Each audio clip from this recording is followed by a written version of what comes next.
Right, I have actually finished quilting one of my quilts on my domestic machine on the necky, and now I'm doing the binding.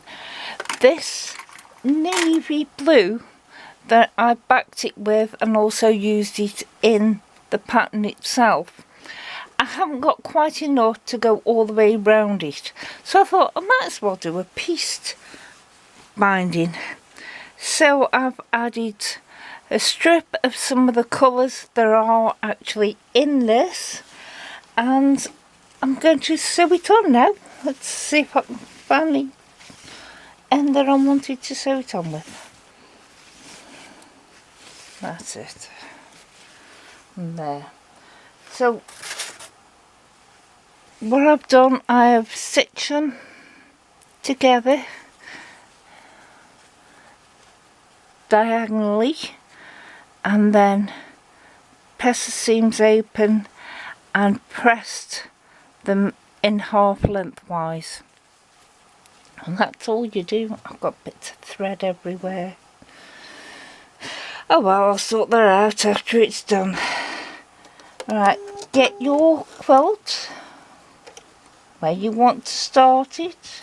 Now I want to start it down here, so I am lining up at the raw edge of the binding up on the back to the raw edge of the quilt, which I've trimmed down.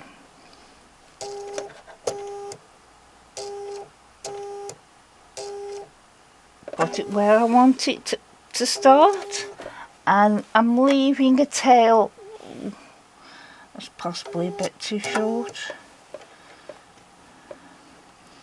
I've got 8 inches, so I can join it together once I've done it, and then just stitch it on.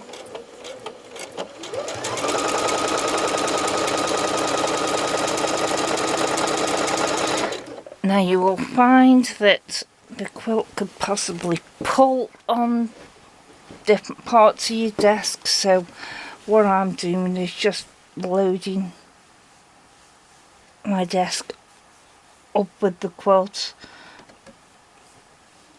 just bunching it up. I'm not folding it.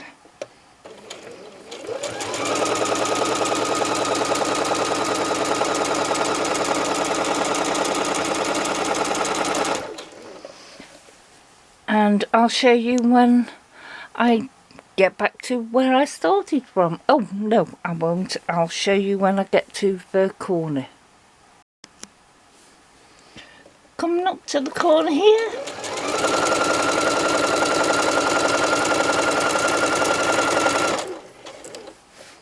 Only about an inch away now, but you want to stop about 1/4 of an inch away from the corner of your quilt. So I put my finger pointing roughly there. Let me press a foot so I can turn and then sew all the way up.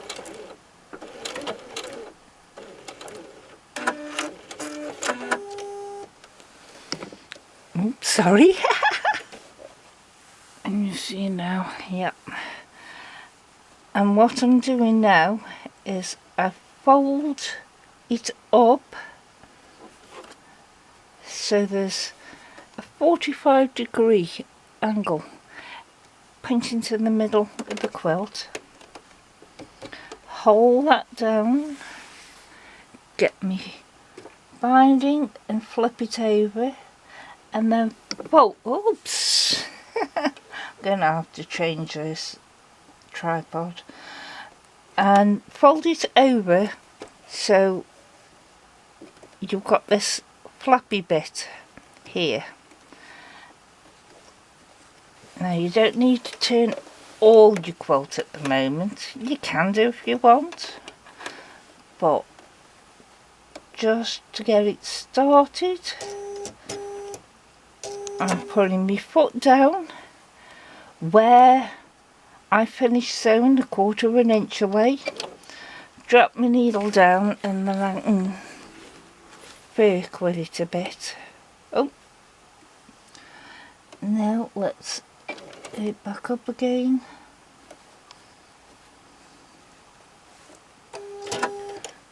Do that bit again. Drop my needle. Couple of stitches. And then work with it. And go along, and when you get to the next corner, you do exactly the same. Right, this is where I started, and I've now got round to it. So I'm going to just finish, cut my thread and pull the fabric out. I'll turn it around so you can see, yeah, one or two things on the back of it. You don't have to worry about that. Right, now you start binding. It's a bit too long.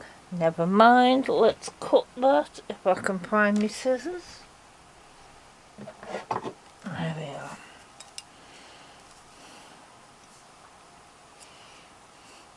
If you fold it back on itself, slide your scissors in, you'll have a nice angle there. So that's how it is. It also gives you an idea because you will need to sew it how you have done diagonally anyway. Whoops, knocking the camera again. So what I tend to do is, this is why I leave the front quite long. I'll cut some off it and then I'll use that as a measurement guide. Now, to make it more secure, you can pin it, or you can get a pen or anything and mark it. And that's where you need to cut it. So again, we can do the fold, put your scissors in, and that'll give you a good cut. Alright, and next thing you do is just basically use your pins as a pretend sew line, because you can't tell much because this is plain fabric, but that's your right side and this is your right side. So if you want the right sides together, you'll be able to tell better if you've got printed fabric. But sew it there, put a pin in just to hold it because it's a bit on the fiddly side. Get another pin, because you will be sewing from one corner to the next exactly how you did to sew your binding strips together. So now we've got that pin in where we want it, we'll put another one in.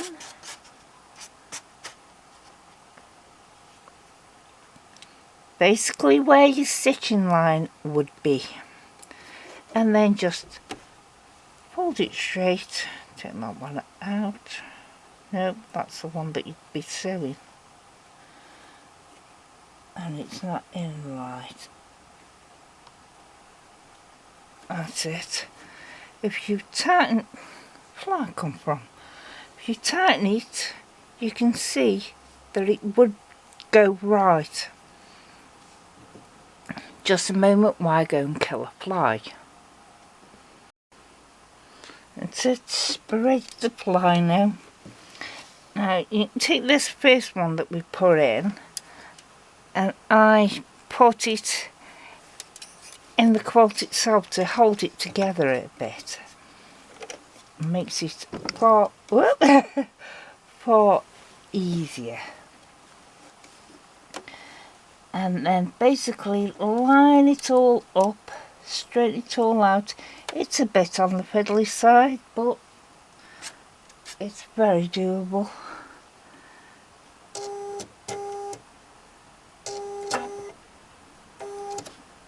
No, it's not fitting down right.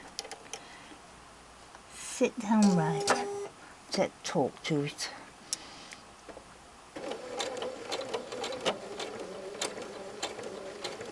Start a couple of stitches off so you know where you'll be going.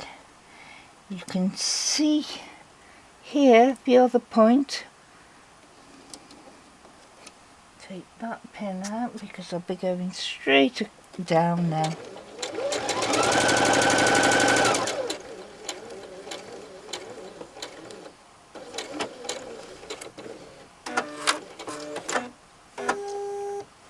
Before you take your pin out, and before you actually trim the binding, just pull it and see if it's right and it fits good, and it does.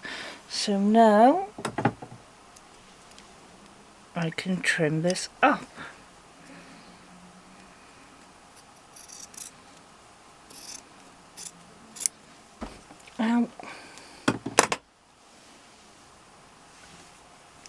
Bit squished in here with the tripod. Never mind, because the other camera isn't working. Well, it is, but it's not working sound or anything. Right, and there is the binding. Find where you finished. There. Swab your stitches a bit. Make sure the raw edges line up.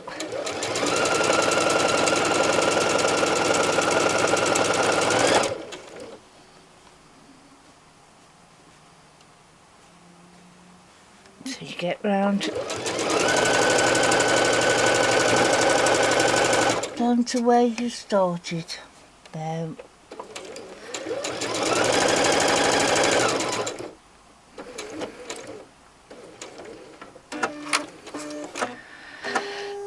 And that's sewing it onto the back. If you sewed it onto the front, you would now turn it to the back and then hand stitch it down. But I prefer machine stitching, and I'll show you how I do it next. On your machine, you will have lots of decorative stitches, and I don't see the point behind stitching and winding down with a straight stitch, because you've used straight stitches to piece things together. So I've actually found on mine, this is a blind hem stitch but reversed over, so it'll stitch right next to the binding and then take a bite out of the binding. Let me show you, and hopefully you'll see.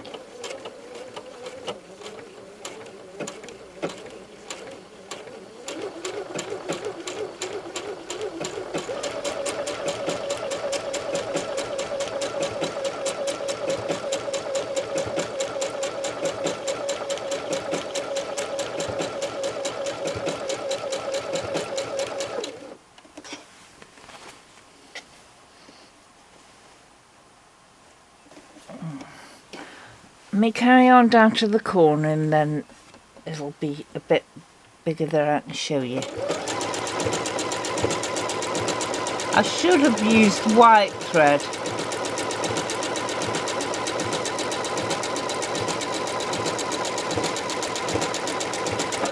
Because there's navy, well, I'm using black. Now you can trim the quilt at the corner. I aren't bothering, because this is only thin wadding, batting.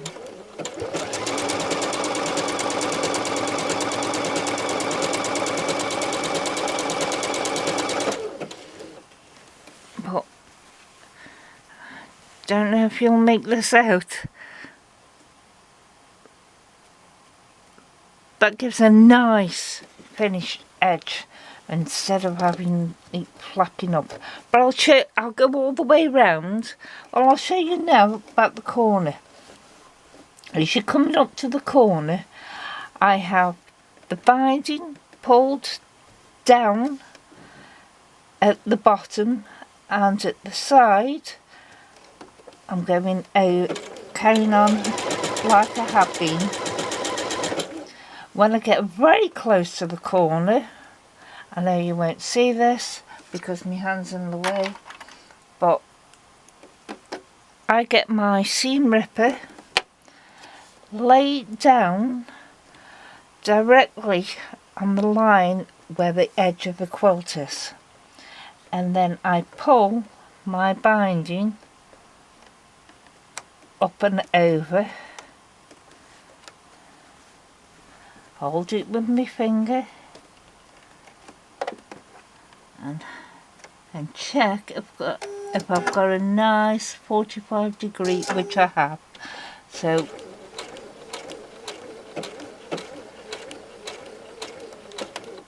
that's it. I've now gone on to the fabric that's for the next side, so you can turn your quilt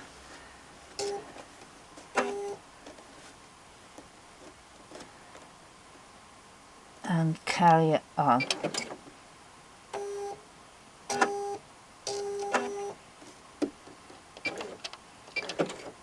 And so it's because of this pattern, it's a bit difficult. You have to take a stitch at a time. But I'll carry on, finish up, and then I'll show you what it looks like. It's all done now, and you see, you can hardly see it. I've got it running down very well in places, and your mitered corner is there. Yeah, a bit messy there, never mind, but it looks a lot better when you actually put a decorative stitch around it rather than just a straight stitch. And on the back, you know, it's binding. So I'll put it up there and then let you see it all done. So there it is. I've just hung it up on a line of going here, and it's about 61 inches square. And as you can see, don't look bad. Thank you.